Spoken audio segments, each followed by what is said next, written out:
ఈ సైన్యం ఇది ప్రతి పేద ఇంట వారి బతుకులు మారాలని, ప్రతి పేద ఇంట వారి బతుకులు మారాలని, ప్రతి పేదవాడు కూడా రాబోయే తరం ఆ పేదవాడి ఇంట్లో నుంచి బయటకు వచ్చే రాబోయే తరం ఇక పేదరికం సంఖ్యలు తెంచుకోవాలి అని తపన తాపత్రయంతో మనం తీసుకువస్తా ఉన్న విప్లవాత్మక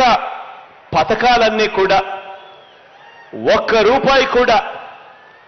ఎక్కడా కూడా లంచం తీసుకోకుండా, ఎక్కడా కూడా వివక్ష అనేది ఎక్కడా కూడా లేకుండా ప్రతి పేదవాడికి అందించాలన్న మీ జగనన్న ఎజెండాను త్రికరణ శుద్ధిగా అమలు చేస్తా ఉన్న మన భావి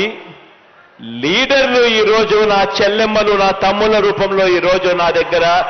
కూర్చొని ఉన్నారు. మొట్టమొదటి రోజు నేను చెప్పా, మీరు చేస్తా ఉన్నది ఉద్యోగాలు కాదని. మొట్టమొదటి రోజు నేను చెప్పా, మీరు రాబోయే రోజుల్లో భావి లీడర్లు కాబోతా ఉన్నారు అని చెప్పా. ఈ వ్యవస్థలో ఉన్న ప్రతి ఒక్కరూ కూడా